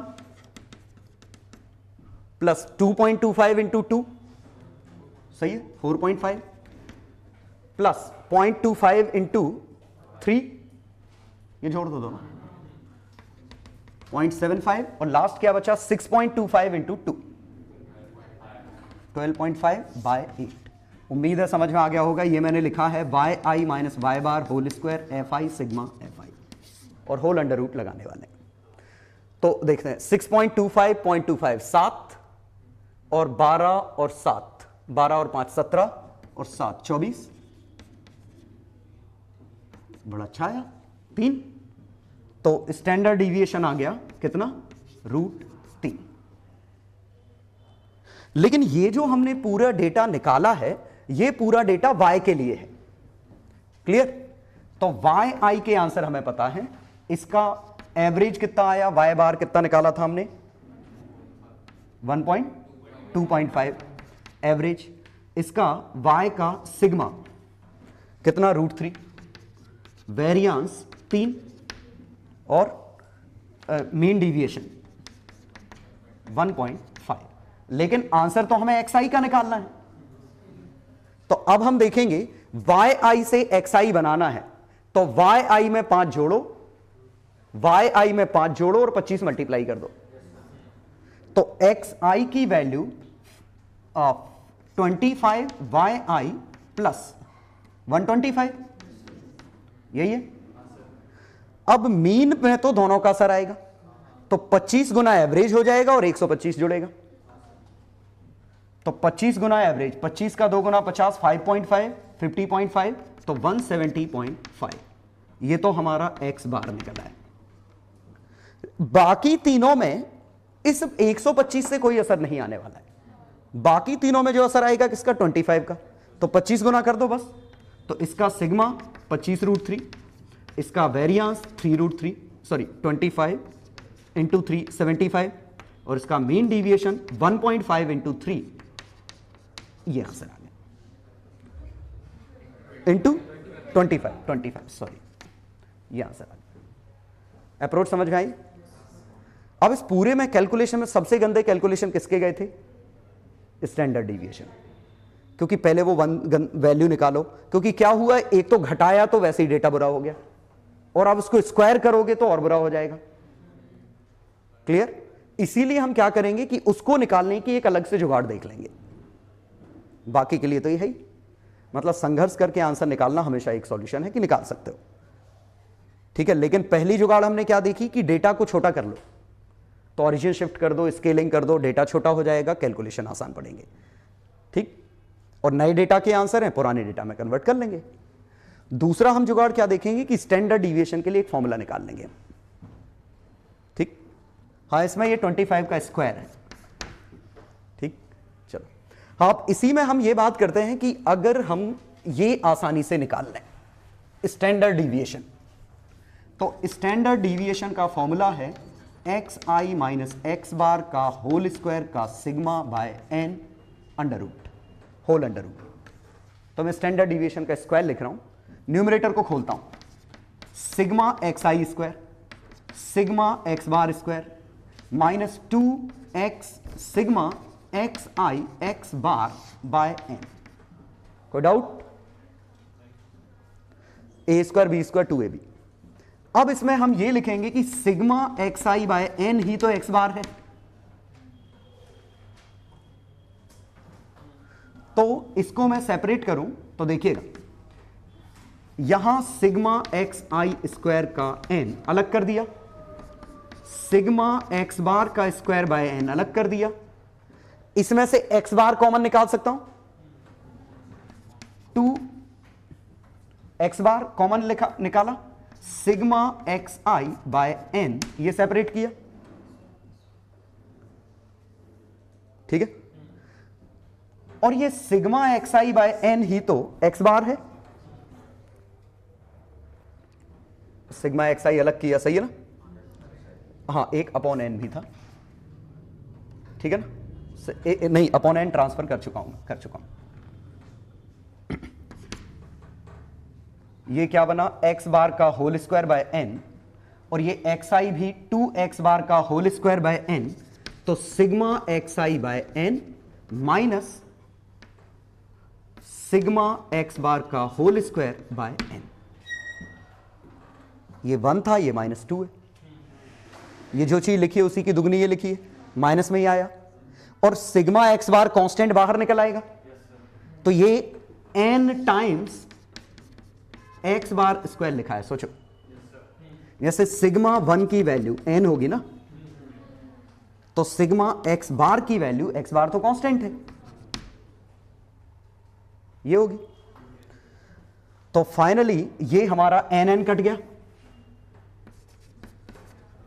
ये आया, ओवरऑल अंडर रूट ले लो, तो स्टैंडर्ड डिविएशन ये आया। और अब मैं इसको थोड़ा अंग्रेजी में बोल दूं तो हमें आसान लगेगा, ये स्क्वायर्स का एवरेज, एवरेज ऑफ स्क्वायर्स, ये है स्क्वायर ऑफ एवरेज। सोचो,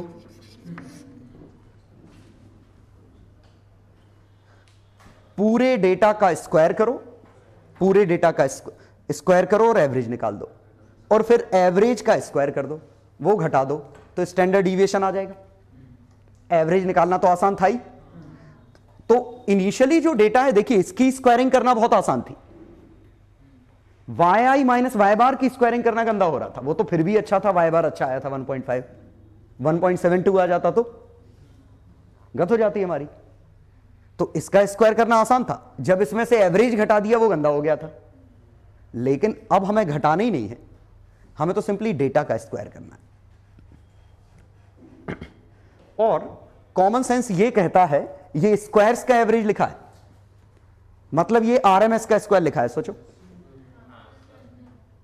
ये आरएमएस का स्क्वायर लिखा है, ये एवरेज का स्क्वायर लिखा है, आरएमएस हमेशा एवरेज से बड़ा होता है, तो ये जीरो आ ही नहीं सकता। एक ही केस में जीरो आएगा, कब? जब पूरा डेटा सेम होगा, जब एवरेज आरएमएस सेम आएगा। और अगर पूरा डेटा सेम है तो आंसर जीरो है, और पूरा डेटा सेम है तो डिविएशन तो है ही नहीं ना, क्योंकि हर डेटा एक ही पॉइंट पे है, तो डिस्पर्शन आया ही नहीं। ठीक है, तो आपकी मर्जी कैसे। तो देखो ये मैंने क्यों बोला, क्योंकि आपको इसमें कंफ्यूजन होगा ही नहीं कि ये आगे है कि ये पीछे। जो बड़ा है वो आगे, और बड़ा कौन सा है? स्क्वायर का एवरेज। तो स्क्वायर का एवरेज निकालो, एवरेज का स्क्वायर निकालो। एवरेज का स्क्वायर कुछ और नहीं, मीन का स्क्वायर। इसीलिए स्टैंडर्ड डिविएशन का फॉर्मूला इवेंचुअली हमारा ऐसा बनता है, स्क्वायर का एवरेज माइनस एवरेज का स्क्वायर का होल अंडर रूट। ये स्टैंडर्ड डिविएशन का फॉर्मूला है। पक्का आ गया समझ में?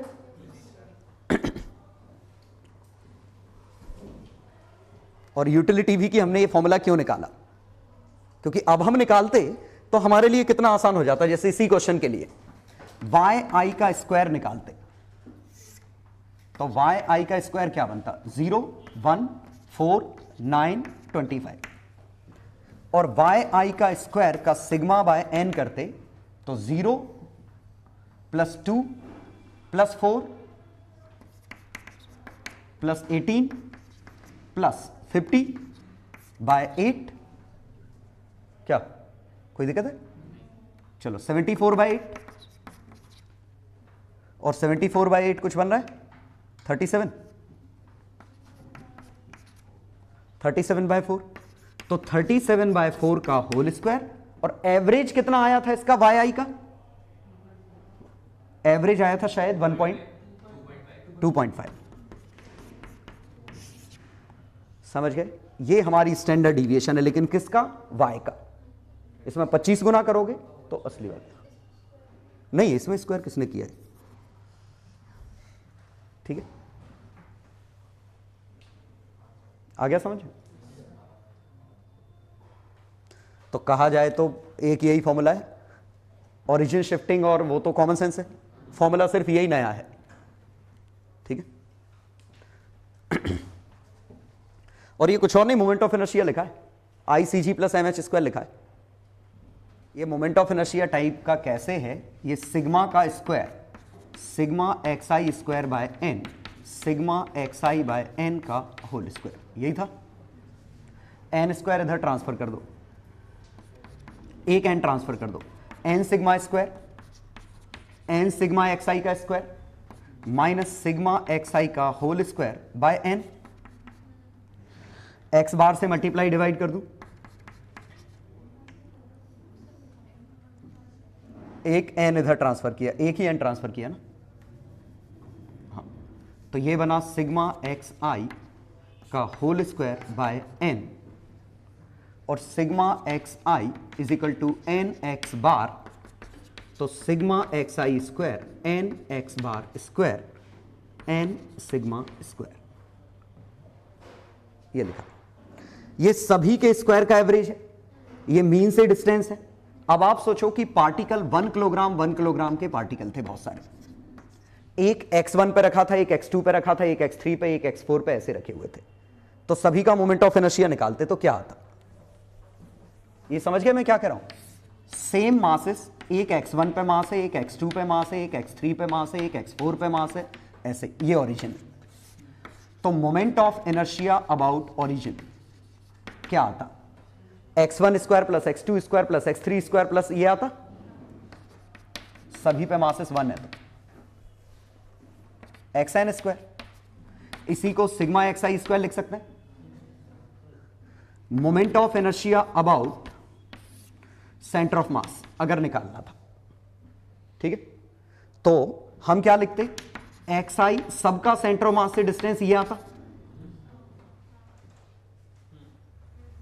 ठीक है, और I about centre of mass is equal to I about origin minus MH square. MH square समझ में आया क्या है? और M मतलब टोटल मास, टोटल मास कुछ और नहीं n है, और h कुछ और नहीं, सेंटर ऑफ मास का डिस्टेंस है ओरिजिन से, और कितना है वो, और ये moment of inertia about origin यही सिग्मा एक्स आई स्क्वायर है, और moment of inertia about centre of मास यही एक्स आई माइनस सिग्मा का होल स्क्वायर है, एक्स बार का होल स्क्वायर। तो ये था, ठीक है। आसान नहीं समझ पाना, बस ये मैंने क्यों बताया, ये याद रहे माइनस किस तरफ है। मतलब इसमें क्या होगा कि sigma square is equal to sigma not whole square plus N H square, ऐसा कुछ बनेगा। एन एच स्क्वायर का एवरेज क्या, सेंटर ऑफ मास है ना, ये सेंटर ऑफ मास वाला, ये सिग्मा अबाउट समथिंग एल्स है, ठीक है। और ये एवरेज था, ये एवरेज था, तो डिस्टेंस में ये एवरेज आ जाएगा, तो एन नीचे आ जाएगा, एन कट जाएगा। समझिए, सिग्मा नॉट को मानिए moment of inertia per unit मास।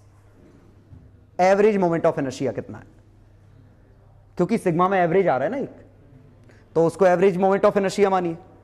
ये एवरेज मोमेंट ऑफ इनर्शिया, तो I about something is equal to I C G plus M H square होता है, एम से डिवाइड करो,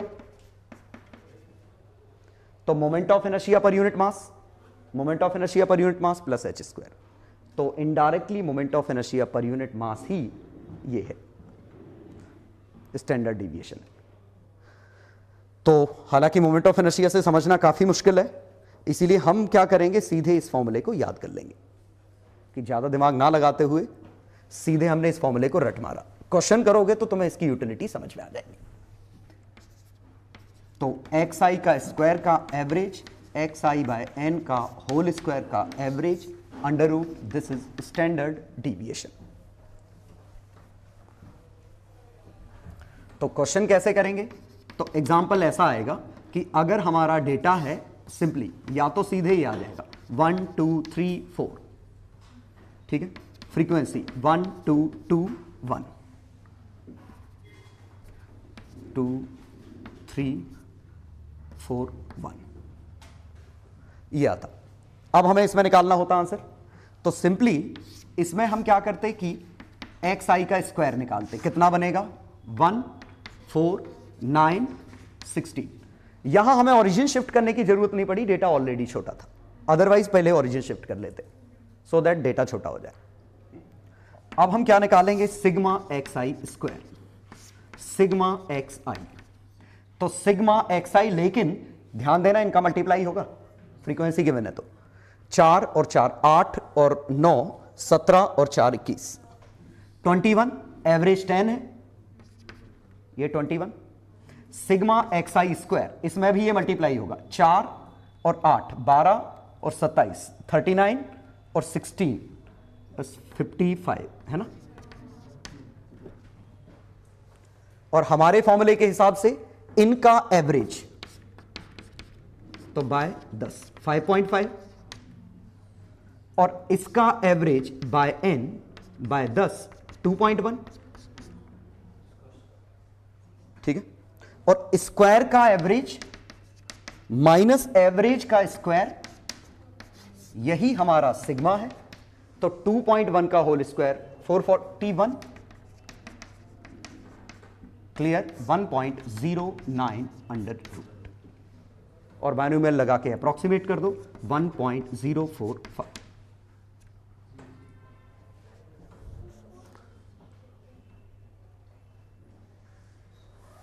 ठीक है।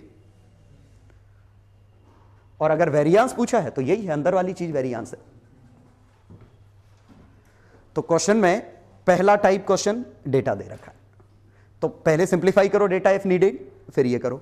दूसरे टाइप का क्वेश्चन सीधे सिग्मा एक्स आई दे रखा है, सिग्मा एक्स आई दे रखा है 100, सिग्मा एक्स आई स्क्वायर दे रखा है कुछ 50, ऐसा और पूछा है वैल्यू, और एन दे रखा है कुछ, और वैल्यू पूछी है, सीधे फॉर्मूला लगा दो।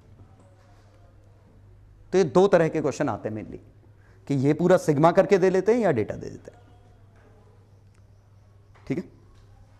तो कर लोगे। हाँ, लास्ट डिस्कशन है कि प्रोबेबिलिटी में इसकी क्या यूटिलिटी है। तो जैसा मीन वेरिएंस यहां निकाल रहे हैं वैसे ही मीन वेरिएंस प्रोबेबिलिटी में भी निकलता है। तो प्रोबेबिलिटी में होता है एक रैंडम वेरिएबल x, और x के करस्पॉन्डिंग प्रोबेबिलिटी दी रही होती है, प्रोबेबिलिटी ऑफ x। अब x वो कुछ भी हो सकता है, ठीक है। जैसे मान लीजिए x था outcome when pair of coins are tossed, और आउटकम क्या है, मतलब नंबर ऑफ हेड्स, ये दे रखा है। पेयर ऑफ कॉइन टॉस किए तो हेड पे क्या क्या पॉसिबिलिटी बनी थी, या तो एक भी हेड ना आए, या एक हेड आ जाए, या दो हेड आ जाए। क्लियर? एक भी हेड ना आए इसकी प्रोबेबिलिटी 1/4, एग्जैक्टली एक हेड आए तो 2c1 इंटू 1/4,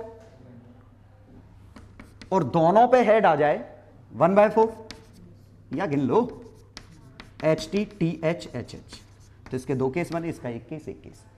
तो ये हमारा x रैंडम वेरिएबल हो गया। x क्या है? Is a number. x एक नंबर है एसोसिएटेड, उसकी प्रोबेबिलिटी ये है। अब इसमें दो चीजें पूछी जाएंगी, मीन और वेरिएंस। तो x का मीन, तो यहां मेरे ख्याल से आपको कोई डाउट होना नहीं चाहिए कि यहां जो फ्रीक्वेंसी सिग्मा fi करते थे, यहां frequency is proportional to probability,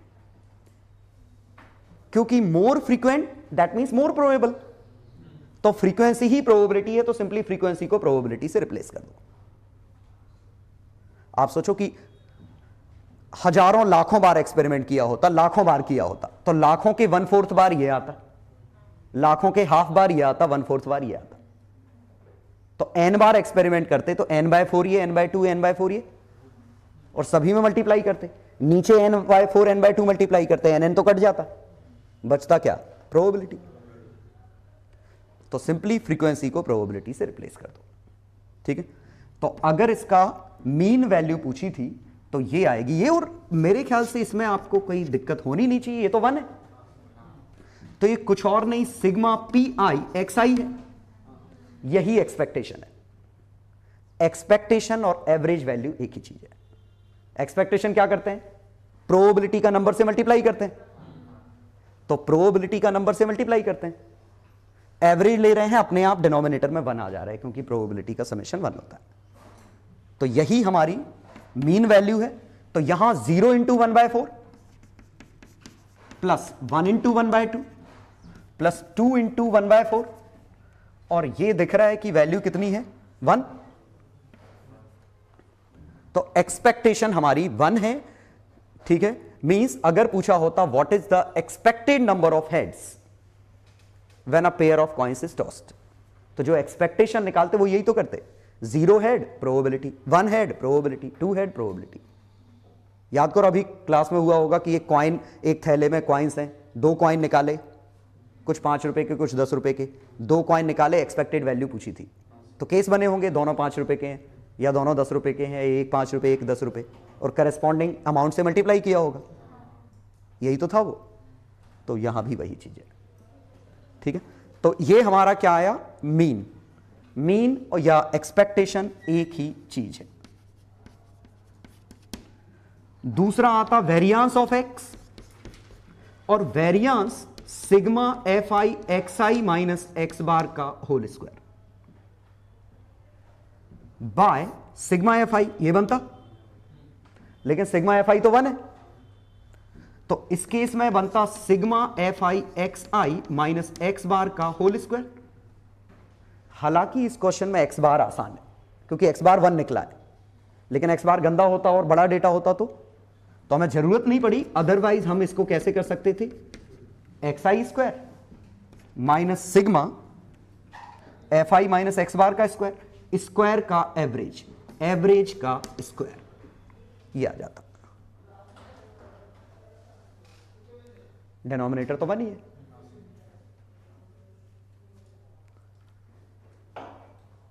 ठीक, और ये सॉल्व करना है तो पहला पार्ट तो आपको निकालना पड़ेगा, फिर आप क्या करेंगे? XI का स्क्वायर लेंगे, तो XI का स्क्वायर 0 1 4, और स्क्वायर का एवरेज 0 इंटू 1/4 1 इंटू 1/2, 4 इंटू 1/4, तो 1 3/2, माइनस एक्स बार का होल स्क्वायर, 1 का होल स्क्वायर, आंसर आया 1/2। और अगर लास्ट पूछा होता स्टैंडर्ड डिविएशन तो वेरियांस का अंडर रूट है।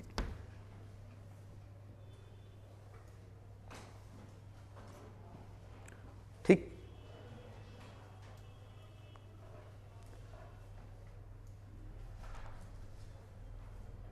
तो बस प्रोबेबिलिटी के क्वेश्चन आते हैं तो फ्रीक्वेंसी ही प्रोबेबिलिटी है। हाँ, तो ये दो क्वेश्चन करिए, पहले में डेटा लिखा है, उसकी प्रोबेबिलिटी लिखी है। ठीक है, हाँ, ये क्वेश्चन आपको इस तरह भी आ सकता है कि डेटा और प्रोबेबिलिटी ना गिवन हो, क्वेश्चन में गिवन हो।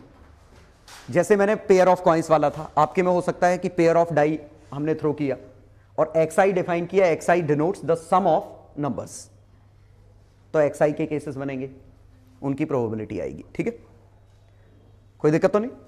या 3 cards are drawn from a pack of 52 cards, now if X I denotes the number of aces, कि कितने इक्के आए, तो केस क्या बनेगा? 0 1 2 3, सबकी प्रोबेबिलिटी आएगी, वो डेटा तैयार आपको करना पड़ेगा।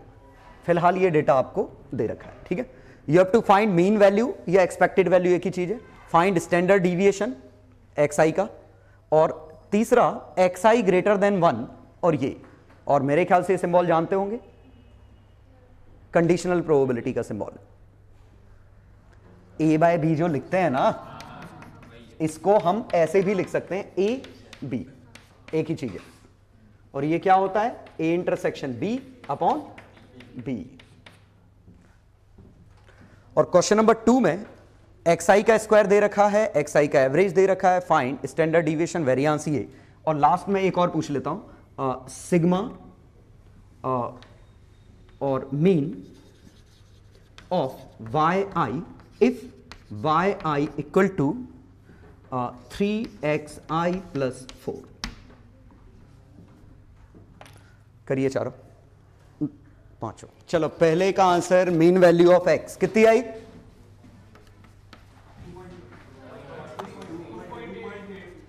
2.8। स्टैंडर्ड डिविएशन 1 पॉइंट रूट, इतना ही। तो ये अंडर रूट इतना अच्छा हो गया,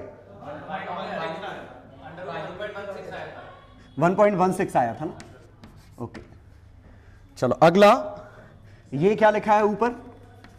ऊपर लिखा है इनका इंटरसेक्शन, नीचे आएगा सैंपल स्पेस, तो इंटरसेक्शन मतलब p x equal to 2 x equal to 3, और नीचे आएगा x equal to 3 x equal to 4, और इनका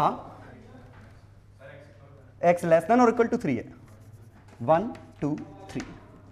तो ऊपर आएगा 2 और 3 वाला, तो प्रोबेबिलिटी न्यूमरेटर आएगा 0.5, डिनोमिनेटर आएगा 1 2 3 0.7, 5/7। चलो, क्या कोई दिक्कत है? किसका? क्यों? प्रोबेबिलिटी पूछी है ना, एक्सपेक्टेशन थोड़ी पूछी है, ये तो प्रोबेबिलिटी की वैल्यू पूछी है। ऐसे pxi इक्वल टू 4 पूछा होता तो सिर्फ यही आएगा ना 0.3। चलो, सेकंड में स्क्वायर्स का एवरेज माइनस एवरेज का square under root is equal to sigma. Square का एवरेज 20, एवरेज का स्क्वायर 9, कितना आया? √11। तो पहले का आंसर √11, दूसरे का answer 11,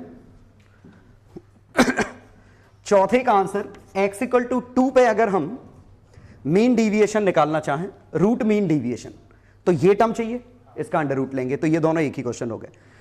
last, sigma of sigma and mean, तो सिग्मा डैश और y डैश, ये तो मीन आएगा 3 गुना प्लस 4। तो पहले मीन कितना था? निकाला है क्या अपन ने? 3, मीन था 3, तो 3 गुना प्लस 4 13, पहले मीन आया था 3, तो अब 3 टाइम्स प्लस 4। सिग्मा डैश, पहले सिग्मा डैश आया था कितना? √11, अब 3 गुना। ठीक है, अब लास्ट क्वेश्चन ये बच गया कि हमसे ये पूछा है xi माइनस 2 का होल स्क्वायर। तो बिल्कुल आसान, देखो इसको खोल दो, xi square minus twice of 2 sigma xi plus sigma 2 square लिख सकते हैं। और i की वैल्यू 1 से 10, i की वैल्यू 1 से 10, i की वैल्यू 1 से 10। तो ये जो है xi का स्क्वायर कितना लिखा है 200, ये लिखा है xi 30, 2 इंटू 2 इंटू 30, और ये 10 बार 4 40, तो माइनस 120 प्लस 40 तो 120, तो ये वैल्यू आ गई 120। और इसका एवरेज तो 120/10 का अंडर रूट 12, और रूट 11 से ज्यादा आना चाहिए, और आया भी है। ठीक है, और वैसे भी हम डायरेक्ट निकाल सकते थे। जरा देखो, sigma about x equal to 3, sigma about x equal to x bar plus difference का होल स्क्वायर, यही फॉर्मूला बनता। About x equal to a, ये, और ये आया था रूट 11, और हमें निकालना था अबाउट x इक्वल टू 2, ये 3 के अबाउट था, तो 3 माइनस 1 का होल स्क्वायर, 3 माइनस 2 का होल स्क्वायर, 11 प्लस 1 12 का अंडर रूट। तो इस फॉर्मूले की जरूरत नहीं पड़ेगी अगर आप ये स्क्वायर ओपन करना समझते हैं। तो इसको ओपन कर दो, अपने आप आंसर मिल जाएगा। ठीक, तो शीट में ये भी मैं इंक्लूड कर दूंगा, और पिछला कम्युनिकेशन सिस्टम भी। ठीक है, आंसर उसके कल मिलेंगे।